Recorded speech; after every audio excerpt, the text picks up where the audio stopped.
it deleted all of the... Did you see the recent announcement? Mighty Nein animated! Yay! I get to see my favorite Blorbos again! Excite, excite, excite, excite! Tell me, fellow critters, what animated Mighty Nein scenes are you excited to see? Everything Essek is a given, but I'm also excited to see Ford extremely frightened. But before I show the making of one scaredy cat Ford illustration, let's take a journey back in time. Picture it.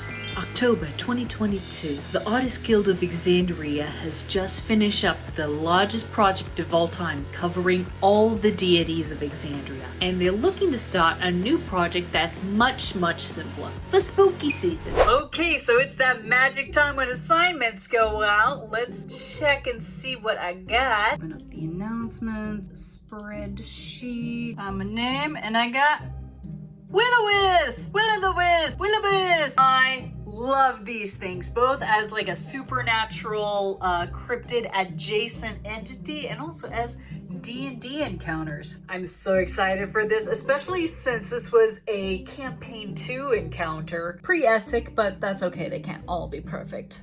And so it has begun. First, a test blob to make sure the mobile art studio could actually do what I wanted. Wilsifer! I think I deserve a like button for that. With that success, I move on to the main event.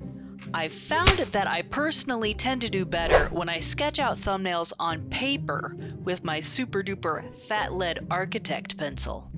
It is a beefy luxury gift from my spousal unit, and it really makes me feel a certain way as an artist. I know digital thumbnailing would technically go faster since I'm mostly a digital artist, but the ideas just don't flow the same. It's a mental thing. Mentalize your way. I suppose I should tell you a little bit of my setup here. I am technically planning 2 illustrations, which I'll get to in a minute. But I want to use the same background and general composition for both. So I've made 2 thumbnails to overlay for my sketching layer. If I set up both this early in the composition stage, I'll save myself a lot of work later. That whole stitch in time saves Mighty Nein idea. In particular with this double up technique, I can get the entire background figured out, including perspective, material textures, basic lighting in the environmental sense, and the general eyeline in such a way that both illustrations can work off it. Then for each instance, I just have to modify the subjects, foreground elements, and special lighting, which, being of the ghostly variety, I'm having these will-o-wisps cast an eerie glow. But first, the calamity.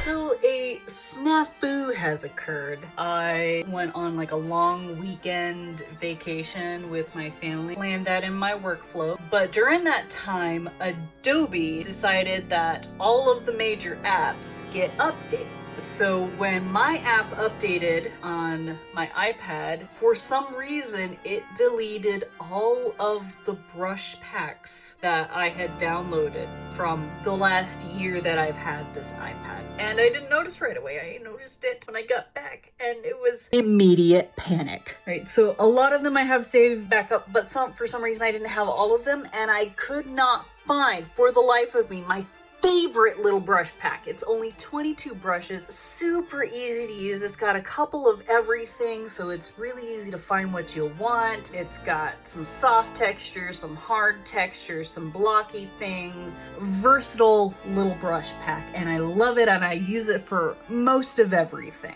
But I didn't have a backup of that, and I couldn't find it. I've spent the last 2 days looking for it. I couldn't remember the name of the person who made it. I looked up all of my emails. I looked up my art Discord. I asked for help. Yeah, I got the brushes here. Do you guys remember anything matching this description? Finally, I remembered after several days of just like looking through the internet and YouTube. I have not updated the apps on my desktop. And yes, Photoshop on the desktop had my favorite little brush pack. So I was able to grab it from there, get the brush pack again, get it uploaded, and oh my goodness. It was a crisis there for a hot minute. So now I am absolutely backing up everything now. Not only locally on the iPad, but also to my cloud drive. When I get my NAS system in, of course, there's gonna be some backups there. And now, like, so much time has gotten eaten up by this snafu. I need to go ham on this illustration. I might even need to go whole hog. And now the thrilling continuation. Anyway, this will-o-wisp illustration that I'm working on here can be split into two distinct categories. A, what the guild requires, and B, me being indulgently extra.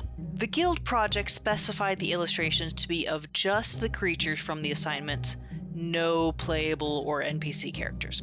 Though of course we could make it interesting.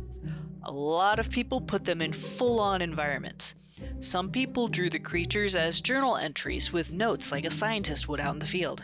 And some people just did minimal or abstract backgrounds. Since will-o-wisps manifest as just balls of light, having an environment would give them a lot more context. And what environment should they be in? Well, the gentleman's first errand, of course. 15 didn't hit him. 15 didn't? For the first time. So for the first half, this is how my official Artist Guild of Exandria entry came out.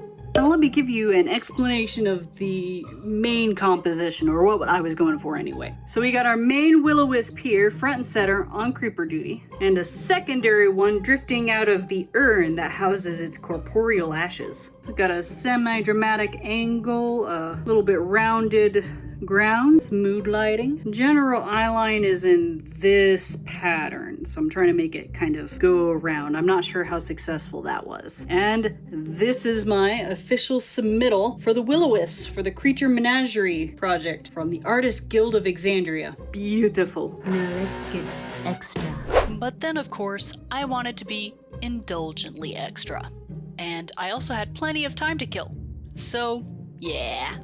Watching that Mighty Nein episode, I also took note of who was where and loosely did what, and decided I should have Bo trying to be a badass but ultimately unable to punch ghosts yet, and Ford being totally scared while shocked by a lightning attack. Scaredy-cat Ford. Loving it. It's giving life. Not to brag though, but I am super happy with Ford's face in this. It's a strange angle, but I think I got that fearful, shocked emotion, which I think really comes through in that double chin. Like, sure, he could just be eyes wide in shock, but the double chin here really drives home those screams that Travis Willingham does when he's scared. I sacrificed some accuracy for the sake of the final image. Like, Ford didn't get the eye until another gentleman errand, and I don't think Bo necessarily axe-kicked a will-o-wisp. But those looked cool. And now that I think about it, that's been a driving factor in my artistic journey, especially in the last couple years. I want to draw hot people doing cool things, and as I get better, I can draw even hotter people doing even cooler things. Score. And this is the second half, the final Mighty Nein vs. Will-o-wisps illustration, just for funsies. So I've got no holds Beauregard kicking a will-o-wisp, doing a disappointing amount of damage, and Ford here getting the business end of a lightning attack. Same idea with the eye composition, kind of starting over here, eye leading up to that urn, which brings it back down here, repeated by that pillar, and then subtle little back over here, up again. Trying to be deliberate with the composition. Was I successful? Do you think I was successful? I think it was my best so far. And for funsies, I've submitted this to the Critical Role fan art gallery. What are the chances it'll get in? I'd give it a 9%. And if somehow that's not enough for you, here's another similarly inane art video for your pleasure. Enjoy!